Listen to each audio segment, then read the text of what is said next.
प्रथम वर्ष के विद्यार्थियों में आपकी हिंदी की प्रवक्ता श्रीमती सीमा, गवर्नमेंट कॉलेज बहादुरगढ़ से। विद्यार्थियों, आज हम पढ़ेंगे ध्रुव स्वामिनी नाटक के आधार पर ध्रुव स्वामिनी की चारित्रिक विशेषताओं के बारे में। आइए जानते हैं। पहली विशेषता, विवशता व दुख की शिकार। नाटक के आरंभ में ध्रुव स्वामिनी एक निरीह और विवश नारी के रूप में प्रकट होती है।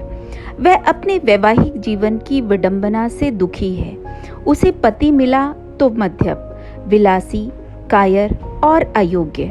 उसका अनमेल राक्षस विवाह उसकी अंतरात्मा को कचोट रहा है।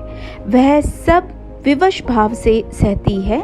वह महारानी होते हुए भी सब अधिकारों से वंचित है। वह एक तरह से बंदी रखी गई है। अपनी विवशता व दुख को प्रकट करते हुए वह दासी से कहती भी है, चलूंगी क्यों नहीं, किंतु मेरा नीड़ कहाँ? यह तो स्वर्ण पिंजर है।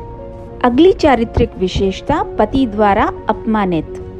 ध्रुव स्वामिनी का वाग्दान चंद्रगुप्त के लिए हुआ था, परंतु शिखर स्वामी के छल के कारण उसका विवाह रामगुप्त जैसे मद्यप, कायर और भीरू व्यक्ति से हो गया। वह यह समझता है कि ध्रुव स्वामिनी चंद्रगुप्त से प्रेम करती है, अतः वह हमेशा उसकी उपेक्षा करता है, उससे बात तक नहीं करता।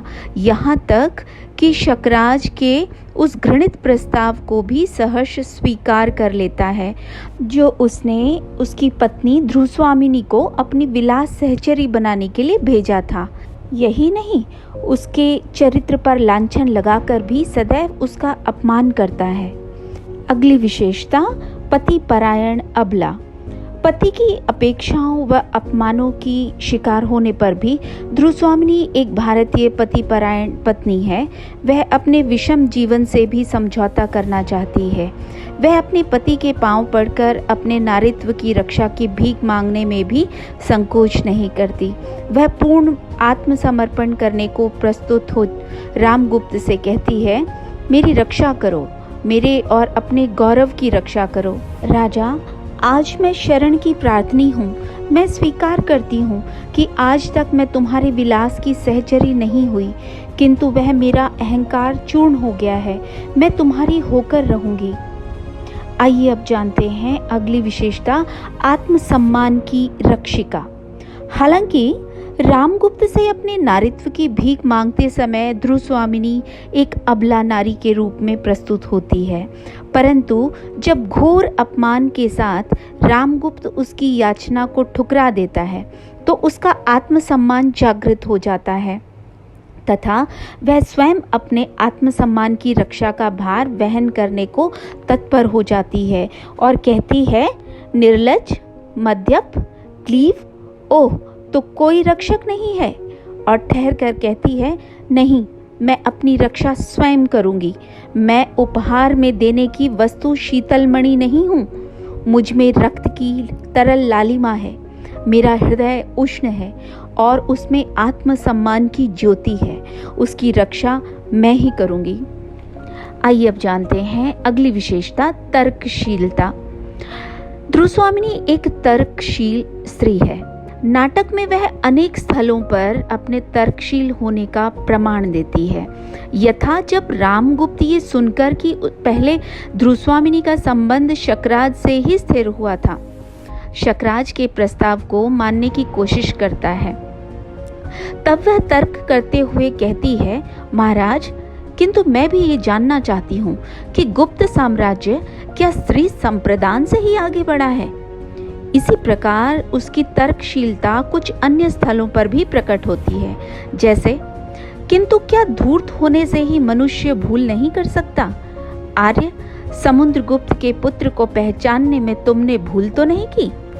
सिंहासन पर भ्रम से किसी दूसरे को तो नहीं बिठा दिया? आइए अब जानते हैं अगली विशेषता, विद्रोहिणी नारी। चंद्रगुप्त का सहारा पाकर ध्रुव स्वामिनी का विक्षोभ मुखर हो जाता है।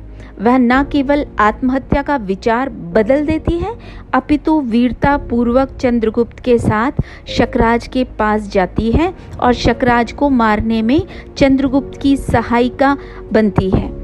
वह जीवन संघर्ष से घबराती नहीं है। वह पुरोहित को फटकारती है और कहती है, रोष? हाँ, मैं रोष से जल रही हूँ। इतना बड़ा उपहास, धर्म के नाम पर स्त्री की आत्मीयता की यह पैशाचिक परीक्षा मुझसे बलपूर्वक ली गई है। पुरोहित, तुमने तो मेरा राक्षस विवाह कराया है। उनका उत्सव भी कितना सुंदर है। आइए अब जानते हैं अगली विशेषता चंद्रगुप्त की प्रेरक। ध्रुवस्वामिनी न केवल स्वयं विरोध और विद्रोह का स्वर प्रकट करती है, अपितु चंद्रगुप्त जब अपने भाग्य की विडंबना से मौन रहता है तो वह उसे भी विरोध के लिए प्रेरित करती हुई कहती है, कुमार, मैं कहती हूँ कि तुम प्रतिवाद करो। किस अपराध के लिए ये दंड ग्रहण कर रहे हो? झटक दो इन लोह श्रृंखलाओं को। यह मिथ्या ढोंग कोई नहीं सहेगा, तुम्हारा क्रुद्ध दुर्दैव भी नहीं। आइए जानते हैं अगली विशेषता सहृदय व करुणामयी नारी। जहां ध्रुवस्वामिनी अपनी व्यक्तिगत विडंबनाओं से पीड़ित एक शुद्ध नारी के रूप में प्रकट होती है, वहीं उसमें सहृदयता एवं करुणा भी कम नहीं है।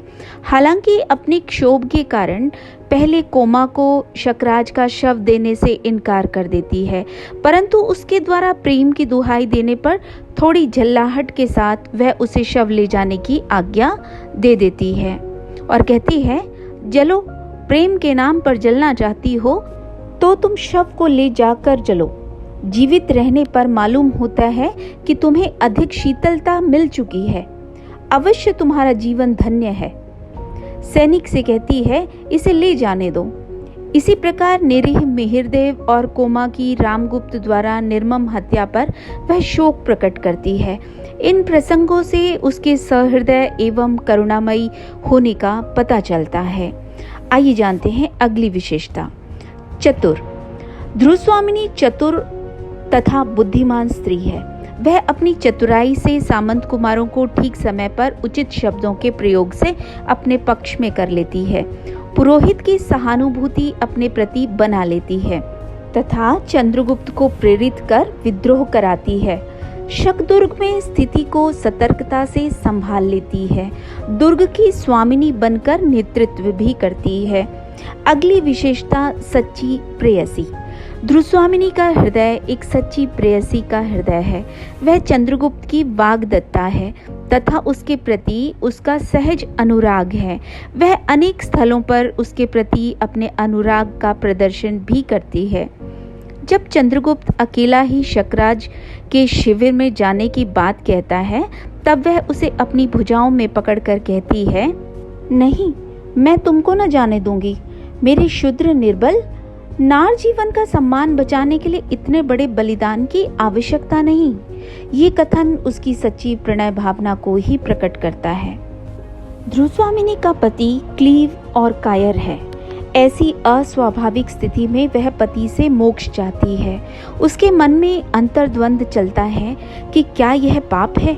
क्या अपने पति से घृणा करना और चंद्रगुप्त में अनुराग रखना उसके मन का कलुष है? पर वह इस परिस्थिति में पाप नहीं समझती। वह धर्मशास्त्र की व्यवस्था द्वारा रामगुप्त से मोक्ष प्राप्त कर ही दम लेती है।